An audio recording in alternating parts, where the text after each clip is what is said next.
The morning of February 17th, 1944, broke clear and calm over Truk Lagoon, the vast anchorage in the Caroline Islands that the Japanese Navy called their Gibraltar of the Pacific. Vice Admiral Kobayashi stood on the bridge of the light cruiser Katori, watching the sun rise over a forest of masts and superstructures. 45 warships and merchant vessels lay at anchor within the protective ring of coral atolls, their crews settling into another day of routine repair work and supply operations. The air smelled of salt and diesel fuel, the sounds of hammering and welding echoing across the glassy water. At precisely 0600 hours, a junior radar operator on the atoll's northern shore noticed something unusual on his screen. Multiple contacts, approaching from the northeast at high speed and altitude. He reached for the telephone to report it, but hesitated. The equipment was temperamental, prone to false readings. By the time he made his decision to call it in, 18 minutes had already passed since the first detection. Those 18 minutes would prove catastrophic. The American task force that bore down on Truk that morning represented the largest concentration of naval power yet assembled in the Pacific War. Task Force 58, commanded by Rear Admiral Mark Mitcher, consisted of 5 fleet carriers, for light carriers, 7 battleships, and a screening force of cruisers and destroyers. Among those battleships were 2 of the newest, most powerful warships ever constructed, USS Iowa and USS New Jersey, sister ships of a class designed to hunt down and destroy anything that floated. But the title's claim of 11 Iowa-class battleships firing on Truk is a myth, a piece of wartime hyperbole that has persisted in popular memory. The truth, as it so often does, tells a more complex and ultimately more fascinating story than the legend. If you're enjoying this deep dive into the story, hit the subscribe button and let us know in the comments from where in the world you are watching from today.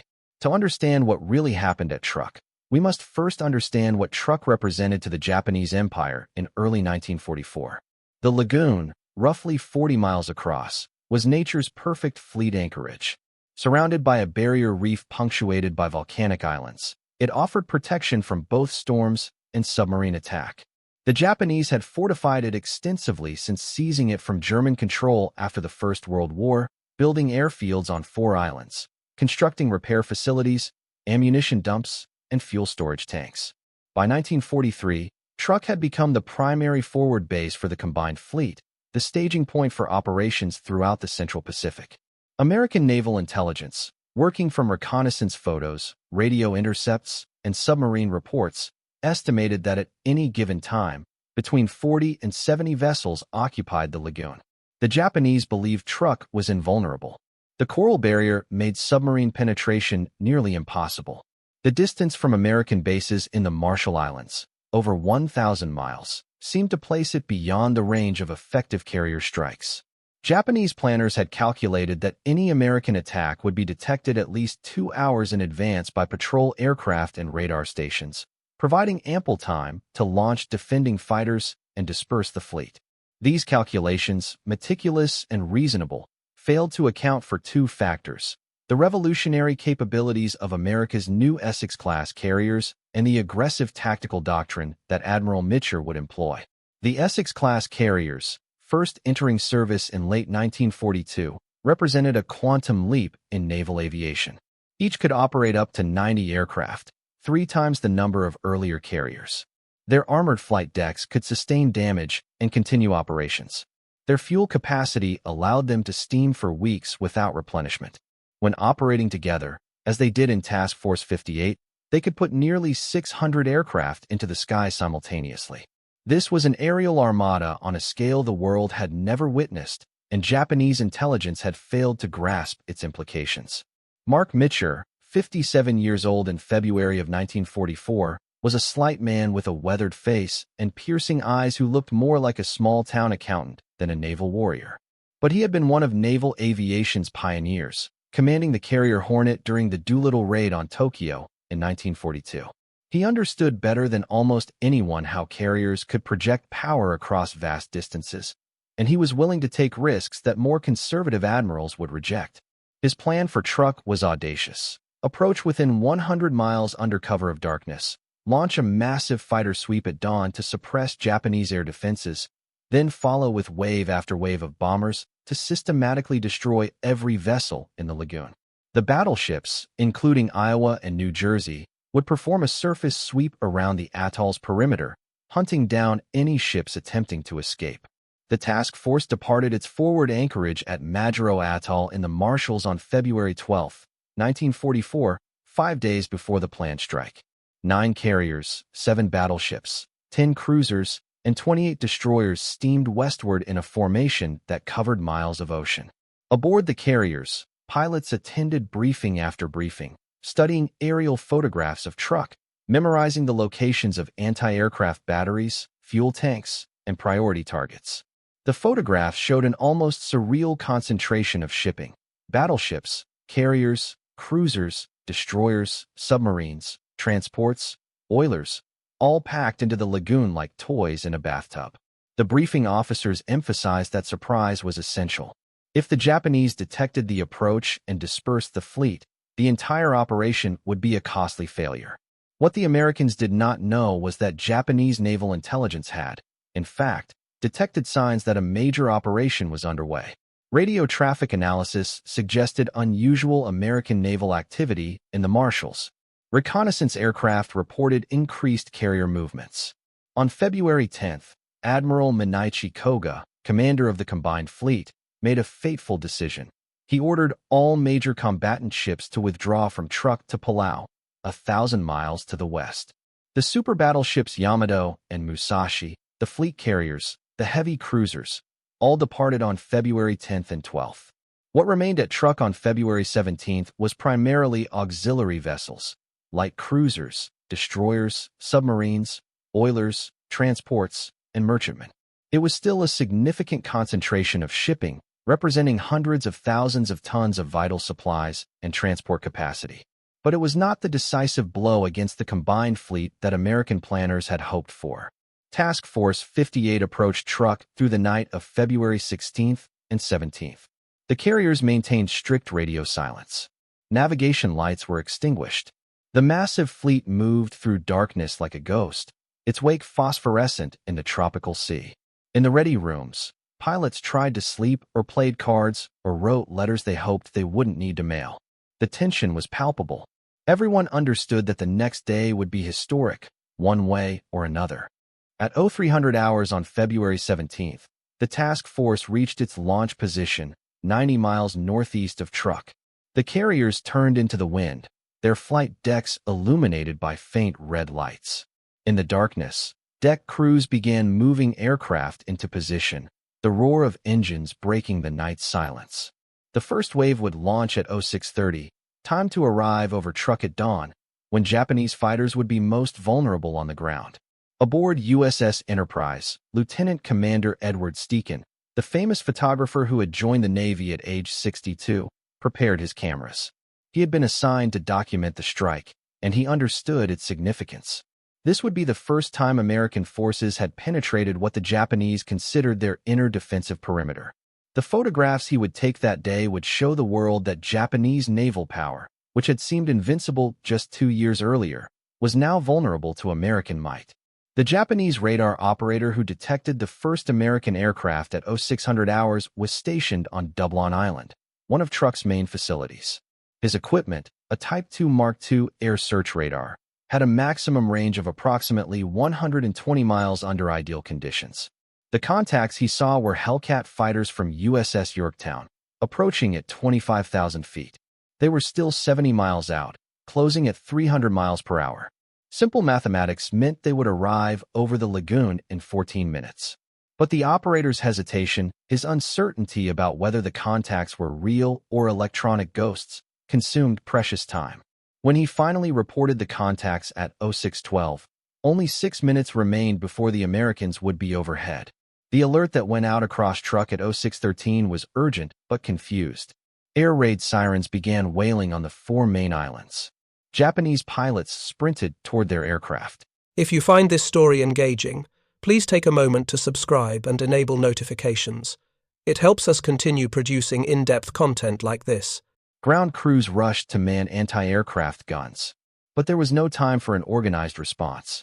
Fighters could not be warmed up, armed, and launched in 6 minutes. Ships could not raise anchor and disperse. The best that could be managed was to man battle stations and prepare for the onslaught.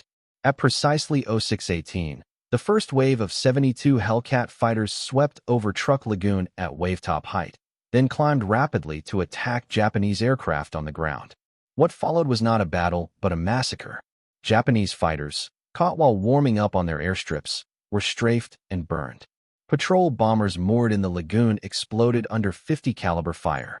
Within 15 minutes, Japanese air power at Truk had been effectively neutralized. Fewer than 30 Japanese fighters managed to get airborne, and most of those were quickly shot down by the swarms of Hellcats that filled the sky. Vice Admiral Kobayashi, standing on Katori's bridge, watched in horror as American fighters materialized seemingly from nowhere, their guns sparkling as they worked over the airfields. The sound reached him seconds later, a sustained roar of engines and gunfire that seemed to come from every direction at once. He grabbed the bridge telephone and shouted orders to his engineering spaces. Full steam. Prepare to get underway immediately. But even as he spoke, he knew it was futile. Katori's boilers were cold, her anchor firmly set. It would take hours to build steam pressure sufficient to move the ship. Hours they did not have.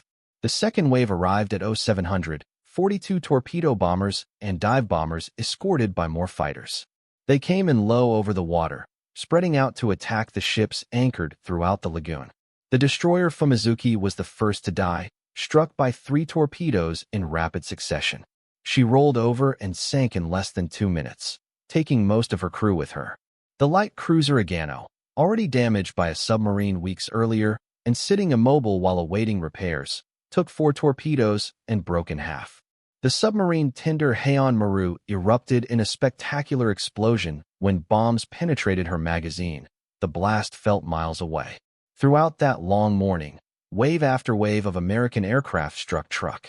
Dive bombers plunged nearly vertically onto their targets, releasing their bombs at the last possible moment before pulling out of their dives. Torpedo bombers skimmed the water at masthead height, dropping their weapons with devastating accuracy. Fighters strafed anything that moved, shooting up small craft, setting fire to fuel dumps, destroying buildings and hangars. The sky above Truk filled with smoke and flames. The lagoon churned white with explosions and sinking ships. Japanese anti-aircraft fire was intense, but largely ineffective. The gunners, trained to engage high-altitude bombers, struggled to track the fast, low-flying attackers. American pilots reported flying through walls of flak, seeing their aircraft punctured by shrapnel, but the sheer number of attackers overwhelmed the defenses. For every American aircraft shot down, a dozen more pressed home their attacks. By noon on February 17th, 32 Japanese vessels lay sunk or sinking in Truk Lagoon. The water was choked with debris, oil, and bodies. Fires burned on every island, sending columns of black smoke thousands of feet into the sky. The harbor that had been the Japanese Navy's primary forward base was now a graveyard. But the operation was far from over. Admiral Mitcher had planned for a 2-day attack, and the second day would introduce a new element, the surface action that would give rise to the legend of the battleship bombardment.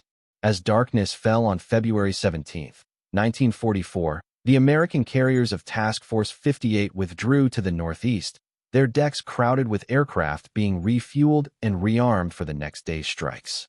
Aboard the battleship USS New Jersey, Rear Admiral Willis Lee prepared for a mission that would demonstrate why battleships, despite the carrier's ascendancy, still had a place in modern naval warfare.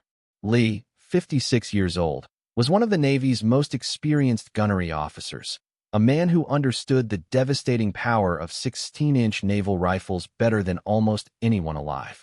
His orders were straightforward. Take the 2 Iowa-class battleships, along with screening cruisers and destroyers, and sweep around Truk's northern perimeter. Any Japanese vessel attempting to escape under cover of darkness was to be intercepted and destroyed. The Surface Action Group departed the main task force at 2000 hours, steaming southwest at 25 knots. Iowa and New Jersey, each displacing 45,000 tons and mounting 9 16-inch guns, led the formation. They were followed by the heavy cruisers Minneapolis and New Orleans, 2 light cruisers, and 4 destroyers. The night was moonless, visibility limited to a few thousand yards. Radar operators hunched over their screens, searching for contacts. Gun crews stood ready at their stations, knowing that Japanese ships might appear at any moment from the darkness. The legend that 11 Iowa-class battleships participated in the Truk operation stems from a combination of wartime propaganda, confused reporting, and the psychological impact of the attack on Japanese survivors. In reality, only 2 Iowa-class battleships existed in the Pacific in February 1944, Iowa and New Jersey. The other ships of the class, Missouri and Wisconsin, were still completing construction in American shipyards. No other battleships in the U.S. Navy resembled the Iowa's distinctive profile, with their long, sleek hulls and raked stacks. Yet Japanese reports from Truk consistently mentioned many large battleships, and the number grew with each retelling until it reached the mythical 11.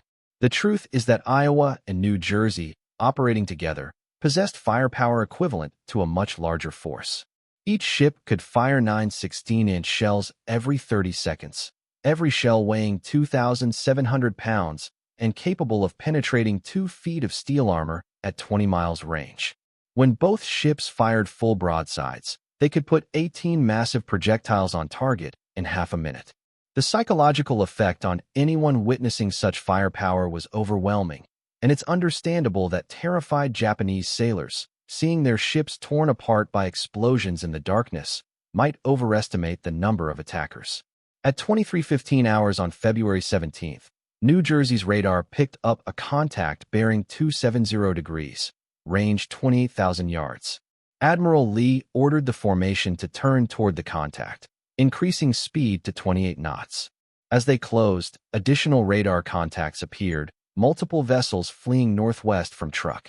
Lee's flag lieutenant recorded in the action report that the admiral smiled grimly and said, "Gentlemen, we have customers." The tone was casual, but everyone on the bridge understood they were about to engage in the kind of surface action that had become increasingly rare in this carrier-dominated war. The first Japanese vessel, identified by radar as a light cruiser, became aware of the American ships at approximately 23:30 hours. She turned sharply to port and increased speed, attempting to escape. But the Iowas, capable of 33 knots, closed relentlessly. At 23:42, with the range down to 18,000 yards, Admiral Lee gave the order to open fire. New Jersey's forward turret, mounting 3 16-inch guns, trained out to starboard. The guns elevated to the correct angle, the complex mechanical computers having calculated the firing solution. At 23:43, the night exploded with light and sound as New Jersey fired her first salvo. The experience of firing a 16-inch gun is difficult to convey to anyone who hasn't witnessed it. The muzzle blast creates a shock wave that can be felt in the bones, a physical punch that makes the entire ship shudder despite its 45,000 tons of mass. The flash illuminates everything within miles, bright as day for an instant. The shells, visible as they leave the barrels, arc out into the darkness, trailing fire. Then comes the sound, not a bang but a deep, prolonged roar that seems to shake the air itself. Aboard New Jersey that night, the crew on deck felt the heat of the blast wash over them, saw the ocean lit up in stark relief, and watched as the shells flew toward their target, covering 9 miles in less than 30 seconds. The first salvo straddled the Japanese cruiser, shells landing short and over. Fire control adjusted, and the second salvo, fired 40 seconds later, struck home. 2 16-inch shells hit the cruiser amidships, penetrating deep into her vitals before exploding. The detonations broke her back, and she began to sink almost immediately. But there was no time to observe her death throes, because radar had identified 3 more targets, destroyers attempting to flee westward. Iowa, steaming parallel to New Jersey and 2,000 yards to port, shifted fire to these new contacts. What followed was a running gun battle that lasted nearly 4 hours, as the American Surface Action Group hunted down fleeing Japanese vessels one by one. The Japanese ships, smaller and more maneuverable, attempted to use darkness and evasive tactics to escape. Some laid smoke screens, turning sharply and trying to slip away in the confusion. Others fired torpedoes, though at extreme range and with little chance of hitting. The American battleships, with their superior radar and fire control, methodically eliminated each target. The light cruiser Katori, Vice Admiral Kobayashi's flagship, had managed to escape Truk Lagoon earlier that evening, her engineers having worked miracles to raise steam quickly. She was steaming northwest at 18 knots, her maximum speed with cold boilers, when Iowa's radar found her at 0130 hours on February 18th. Admiral Lee, aware from intelligence reports that Katori was a flagship and might carry important officers, initially ordered his destroyers to close and attempt to force her surrender. The destroyer USS Bradford approached to within 5,000 yards and signaled by light, "Stop your engines. Prepare to be boarded." Kobayashi's response was defiant. Katori opened fire with her 5-inch guns, hitting Bradford twice and causing moderate damage. The American destroyer retreated under smoke, and Admiral Lee made his decision. At 02:15, New Jersey opened fire on Katori from 16,000 yards. The first salvo missed, but the second and third salvos struck. A 16-inch shell hitting a lightly armored cruiser produces catastrophic damage. The shell passes completely through the ship's side, penetrating to the interior before its delay fuse triggers detonation. The explosion releases energy equivalent to hundreds of pounds of TNT in a confined space, creating a pressure wave that pulverizes everything nearby. Steel plates buckle and tear, machinery is ripped from its mounts. Men are killed instantly by blast and fragmentation. Katori took at least 5 direct hits from 16-inch shells. Her forward turret was blown completely off the ship. Her bridge structure collapsed. Fires erupted throughout her hull. By 0240, she was dead in the water, burning fiercely, down by the bow. Admiral Lee ordered the firing to cease and directed destroyers to approach and attempt to rescue survivors. But as American ships closed, Katori suddenly exploded, her magazines detonating in a fireball that briefly lit up the entire horizon. She sank within minutes, taking Vice Admiral Kobayashi and most of her crew to the bottom. Of 475 men aboard, only 17 survived to be rescued by American destroyers. The destroyer Mikes met a similar fate at 0320 hours. Attempting to escape to the north, she ran directly into Iowa's path. The battleship's secondary battery, 5-inch guns designed for anti-aircraft work but equally effective against small surface targets, opened fire at 8,000 yards. Mikes, hit repeatedly, lost power and began to settle. Iowa's captain, considering the destroyer no longer a threat, ordered ceasefire and continued after larger targets. Mikes remained afloat until dawn, when carrier aircraft found her and finished the job with bombs and rockets. By 0400 hours on February 18th, Admiral Lee's Surface Action Group had sunk or crippled 6 Japanese vessels, 2 light cruisers, 3 destroyers, and a large oiler. They had expended 297 16-inch shells, the number that would later be cited in reports and become part of the Truk legend. But those shells had come from 2 battleships, not 11, and they had been fired over 4 hours of nocturnal hunting, not in a single devastating bombardment. The difference between legend and reality is significant, yet the reality was impressive enough without embellishment. As dawn broke on February 18th, the carriers resumed their attacks on Truk. The second-day strikes focused on what remained of the Japanese installation: fuel tanks, repair facilities, airstrips, and the vessels that had survived the first day's onslaught. American pilots found fewer targets but pressed their attacks with the same intensity. By nightfall on February 18th, Truk had effectively ceased to function as a naval base. 45 vessels had been sunk, ranging from the light cruisers to small inter-island ferries. 250 aircraft had been destroyed, most on the ground. The fuel storage facilities, representing months of accumulated supplies, burned for days.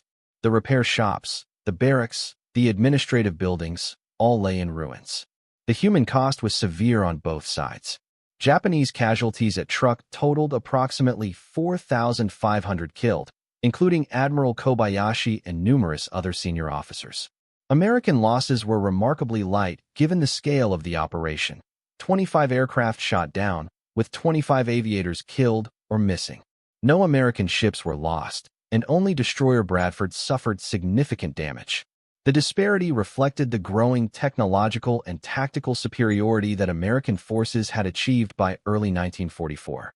In the aftermath of Operation Hailstone, as the Truk strike was officially designated, American naval intelligence conducted extensive interrogations of Japanese prisoners. These interrogations, preserved in archives at the Naval War College, reveal the profound psychological impact of the attack. One survivor, a junior officer from the destroyer Oit, which had been sunk by carrier aircraft, stated, "We believed Truk was invulnerable. We were told American carriers could never reach us, that our air defenses would destroy any attack. When your planes appeared from nowhere at dawn, we knew we had been lied to. When your battleships found us in the darkness and destroyed our ships with such ease, we knew the war was lost." Another prisoner, a lieutenant commander from Katori, provided testimony about the night surface action that helps explain how the legend of multiple battleships emerged. He stated, "We were fleeing northwest when the American battleships appeared. There seemed to be many of them, their guns firing constantly. The explosions were continuous, the shells enormous. We estimated at least 8 to 10 large battleships. Later I learned there were only 2, but in the darkness and confusion, with shells falling all around us, it seemed impossible that only 2 ships could produce such firepower." This testimony captures a crucial truth. The psychological impact of modern naval gunnery often exceeded its actual physical effect. The Iowa-class battleships, with their rapid-fire 16-inch guns, their sophisticated radar fire control, and their ability to engage multiple targets nearly simultaneously, created an impression of overwhelming force that survivors consistently overestimated. The myth of 11 battleships was born not from deliberate deception, but from the terrified perceptions of men experiencing the most advanced naval weaponry of the era under the worst possible circumstances. The strategic consequences of the Truk attack reverberated throughout the Pacific War. The Japanese combined fleet, having withdrawn its major units just days before the strike, never again based significant forces at Truk. The lagoon, once considered Japan's impregnable forward anchorage, was effectively neutralized without requiring a costly amphibious invasion. American forces simply bypassed it, leaving a small garrison to wither ineffectively while the war moved west toward the Philippines and ultimately Japan itself. This strategy of island hopping, attacking some Japanese strongholds while bypassing others, owed much of its success to demonstrations like Truk that American carrier task forces could strike anywhere with devastating effect. Admiral Mitcher, in his action report filed on February 25, 1944, assessed Operation Hailstone as a complete success.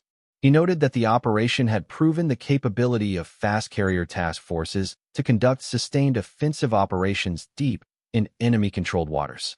The integration of carrier airstrikes with surface actions by battleships and cruisers had worked flawlessly. Perhaps most significantly, Mitcher wrote, "The enemy's belief in the security of Truk has been shattered. The psychological effect of this defeat may prove as valuable as the physical destruction we inflicted."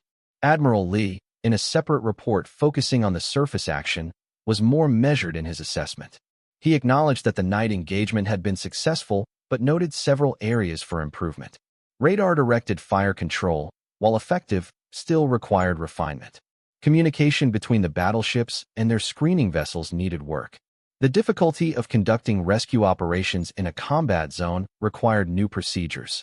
Lee concluded, "The surface action off Truk demonstrated that battleships retain significant value in modern naval warfare, not as line-of-battle units as in previous eras, but as powerful striking forces capable of independent operations in support of carrier task forces." This assessment proved prescient.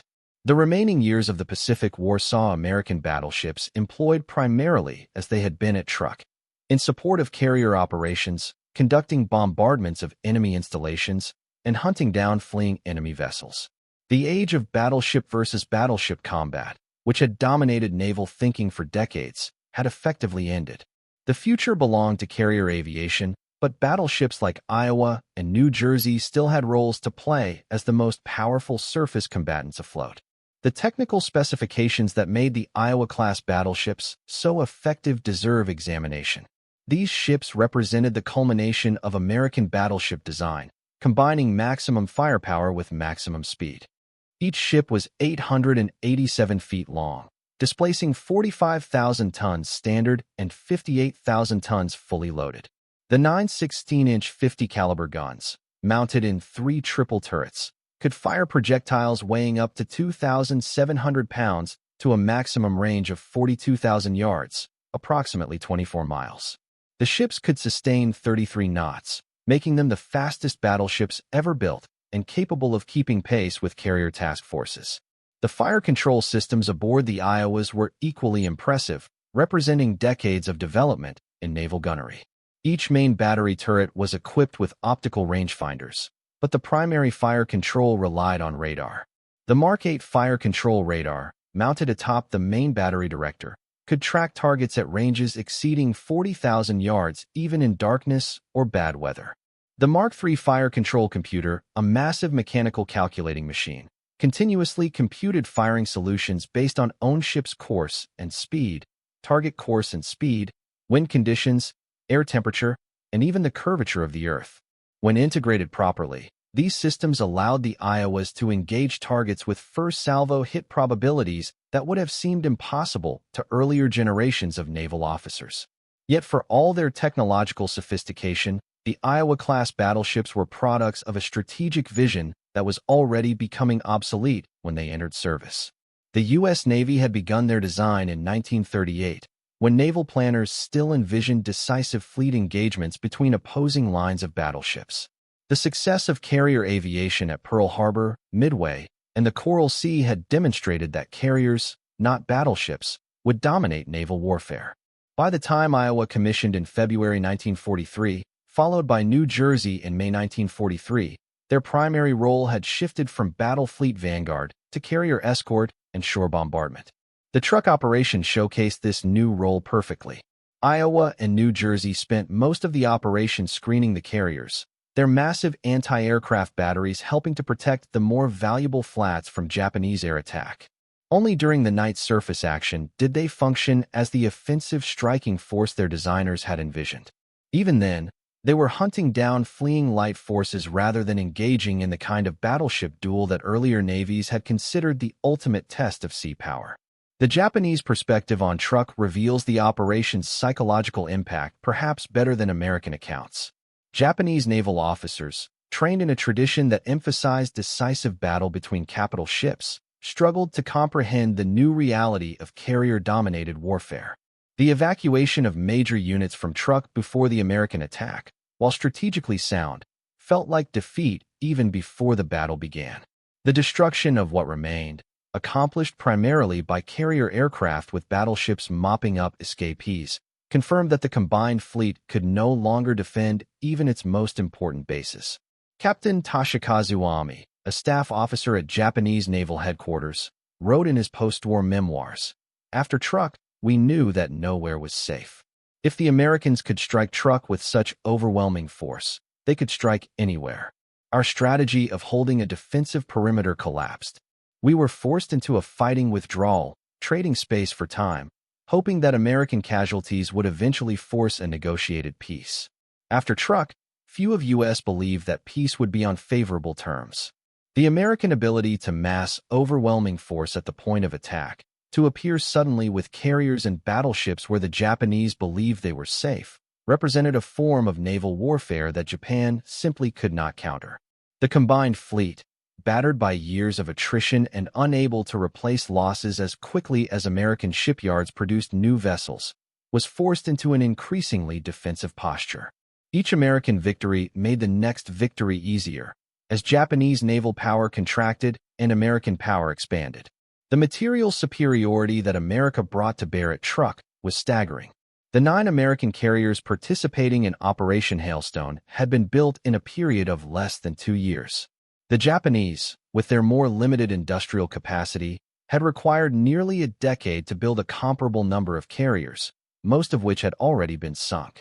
American pilots flew aircraft, the F-6F Hellcat and SB-2C Helldiver and TBF Avenger, that were newer and more capable than most Japanese types. American ships carried radar that could detect targets beyond visual range.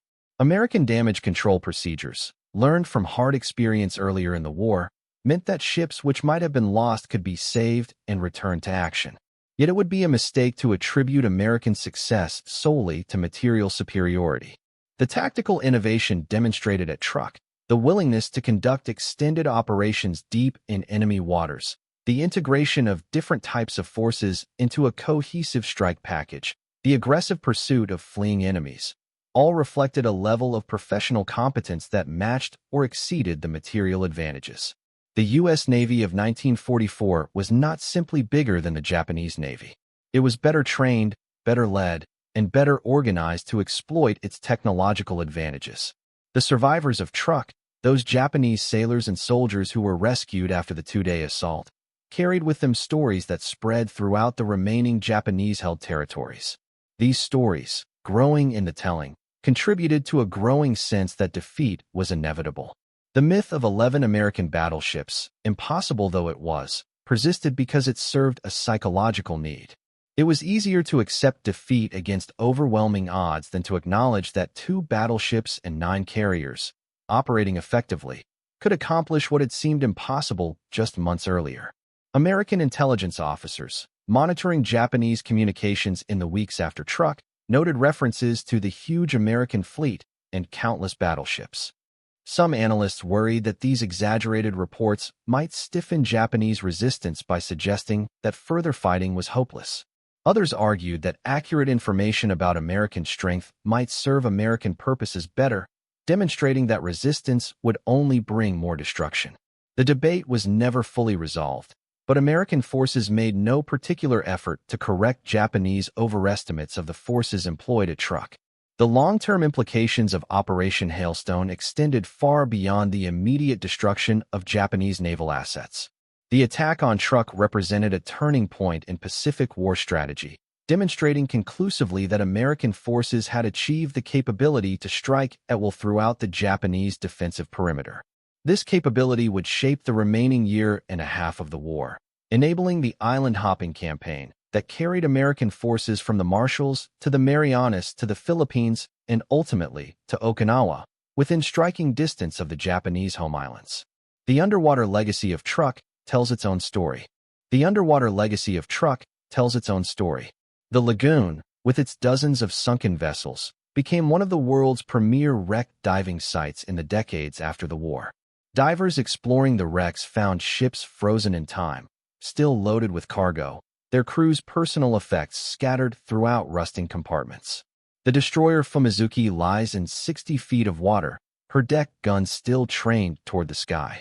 The submarine tender Heian Maru sits upright in 100 feet of water, her holds filled with torpedoes, mines, and aircraft parts. These wrecks serve as monuments to the men who died there and as physical evidence of the battle's intensity. Archaeological surveys of the Truk wrecks, conducted beginning in the 1970s and continuing to the present, have provided historians with detailed information about Japanese naval logistics in the Pacific War. The cargo vessels, still loaded with supplies intended for outlying garrisons, reveal the desperate state of Japanese logistics by early 1944. Rice intended for troops in New Guinea, medical supplies for the Marianas, ammunition for the Carolines, all went to the bottom at Truk. The loss of these supplies, as much as the loss of the ships themselves, contributed to the collapse of Japanese defensive positions throughout the Central Pacific. The human dimension of Truk should not be forgotten in discussions of strategy and tactics. Approximately 4,500 Japanese sailors, soldiers, and civilian workers died during the two-day attack. Most died instantly, killed by explosions or trapped in sinking ships. Some survived the initial attacks only to drown when their vessels capsized or broke apart. A few made it to shore, only to die from injuries in the overwhelmed medical facilities. Each of these deaths represented a personal tragedy, a family in Japan that would receive formal notification of loss, a mother or wife or child who would mourn. American casualties, while much lighter, were no less tragic to those affected. 25 aviators died during the operation, shot down by anti-aircraft fire or killed when damaged aircraft crashed attempting to return to their carriers. Lieutenant Robert King, a dive bomber pilot from USS Bunker Hill, was hit during an attack on a Japanese cargo vessel. His aircraft caught fire, and he had time to aim it away from his carrier before it crashed into the sea. His body was never recovered. Ensign William Morrison, a fighter pilot from USS Yorktown, was shot down during a strafing run on Dublon Island airfield. He survived the crash and was taken prisoner by Japanese forces, but died of his injuries 3 days later. These men, like their Japanese counterparts, left behind families who would carry the weight of their loss for decades. The strategic lessons of Truk influenced American naval doctrine for the remainder of the war and beyond. The demonstration that carrier task forces could operate effectively for extended periods far from friendly bases validated the Navy's investment in fast carriers and their supporting logistics. The success of night surface actions confirmed the value of radar-directed gunnery and the continuing relevance of surface combatants in specific roles.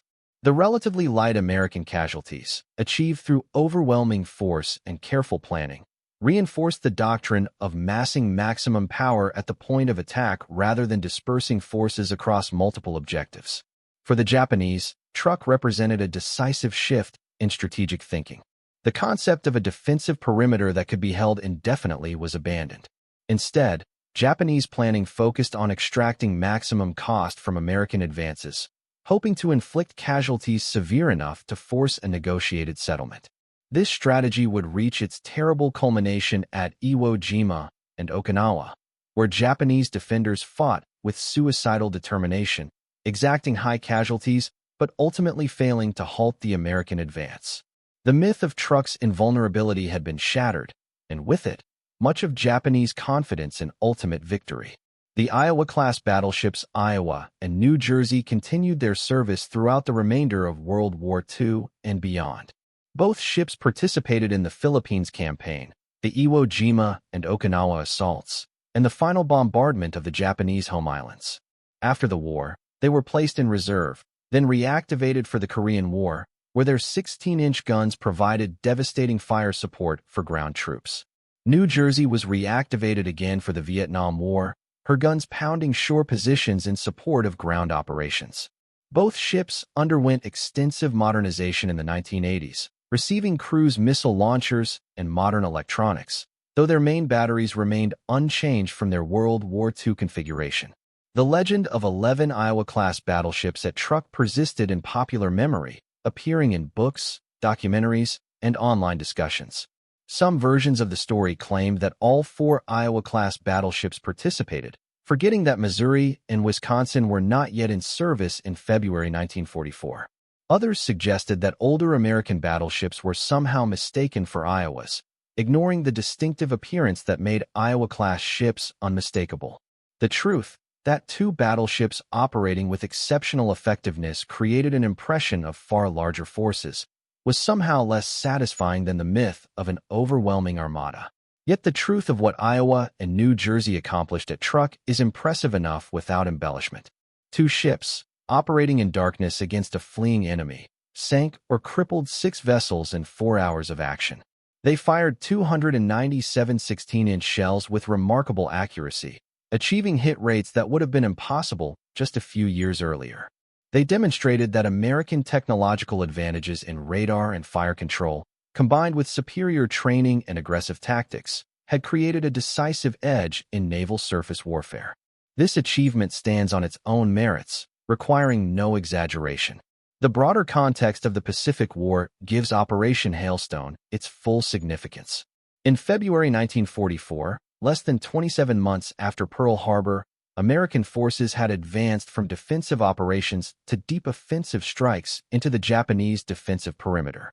The industrial might that had seemed slow to mobilize in 1942 was now producing ships, aircraft, and equipment at rates that Japan could not hope to match.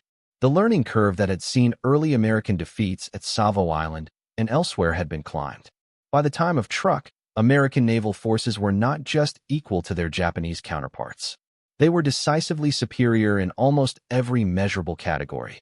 The personal accounts of participants in Operation Hailstone provide texture to the historical narrative. Admiral Mitcher, writing to his wife several weeks after the operation, expressed satisfaction with the results, but noted the heavy responsibility of sending young men into danger. He wrote, "We destroyed a significant enemy base and achieved all our objectives with remarkably light losses. Yet 25 of our pilots did not return. I know the names of every one of them. and I will carry those names with me for the rest of my life. That is the burden of command, the knowledge that every decision, every order, may cost lives. Admiral Lee, in a letter to a friend written shortly after Truk, revealed his own ambivalence about the new type of warfare that carriers represented. We had a good night's work hunting down Japanese ships, and our gunnery was excellent. Yet I cannot escape the feeling that we were engaged in a mopping-up operation, destroying targets that carrier aircraft had already crippled. The age of battleship supremacy is clearly over. These magnificent ships, the most powerful ever built, have been relegated to supporting roles. It is the carriers that win battles now. We battleship sailors must accept this new reality, however much it may contradict everything we learned in our careers. These personal reflections, preserved in archives and private collections, reveal that the professionals who conducted Operation Hailstone understood its historical significance even as it was happening. They recognized that they were witnessing and participating in a transition in naval warfare as fundamental as the shift from sail to steam or from wooden hulls to steel. The ease with which American forces had neutralized Truk, once considered one of Japan's strongest positions, demonstrated that defensive fortifications, however formidable, could not withstand the concentrated application of modern naval air power supported by surface forces. The technical lessons learned at Truk influenced ship design and doctrine for decades. The effectiveness of radar-directed gunnery led to increased investment in fire control systems. The success of coordinated carrier operations validated the fast carrier task force concept, leading to the creation of even larger carrier groups in the post-war period. The vulnerability of fixed bases to carrier strikes influenced Cold War naval strategy, with both American and Soviet planners recognizing that forward bases in wartime would require constant defense against air attack. The myth of 11 battleships at Truk, examined closely, reveals something about how military history is created and transmitted. Wartime reports, compiled under stress and with incomplete information, contained exaggerations that were never fully corrected. Veterans' memories, colored by the intensity of their experiences, remembered details incorrectly or amplified specific moments. Popular accounts, written for general audiences, sometimes prioritized dramatic narrative over precise accuracy. Over time, these various threads wove together into a story that diverged significantly from documented facts, yet persisted because it captured an emotional truth that American naval power at Truk was overwhelming and seemingly limitless. Modern historians, with access to archives on both sides of the Pacific, have been able to reconstruct what actually happened at Truk with considerable precision. American action reports, Japanese survivor testimony, and archaeological evidence from the wrecks all tell the same basic story. Yet even in academic contexts, the myth occasionally appears, testament to its durability and appeal. The responsibility of historians is to distinguish clearly between myth and reality, while acknowledging that myths often reveal truths about how events were experienced and remembered. The ecological impact of Operation Hailstone, unrecognized at the time, has become apparent in recent decades. The sunken ships released thousands of tons of oil into Truk Lagoon, much of which remains trapped in rusting hulls. Environmental surveys have documented ongoing leakage from several wrecks, particularly the fuel tankers, creating a slow-motion disaster that threatens coral reefs and marine life. Efforts to mitigate this damage, removing the most dangerous fuel sources while preserving the wreck's historical integrity, represent a challenging balance between environmental protection and historic preservation. The wrecks themselves have become artificial reefs, colonized by corals, fish, and other marine life. Divers exploring the hulks encounter a strange juxtaposition of war's destructive power and nature's resilience. Anti-aircraft guns are encrusted with soft corals. Crew quarters where men once slept now house schools of tropical fish. Engine rooms that once throbbed with power are silent caves where groupers lurk. This transformation offers a kind of redemption, suggesting that even the machinery of war can eventually be reclaimed and renewed by natural processes. Thank you for watching. For more detailed historical breakdowns, check out the other videos on your screen now and don't forget to subscribe.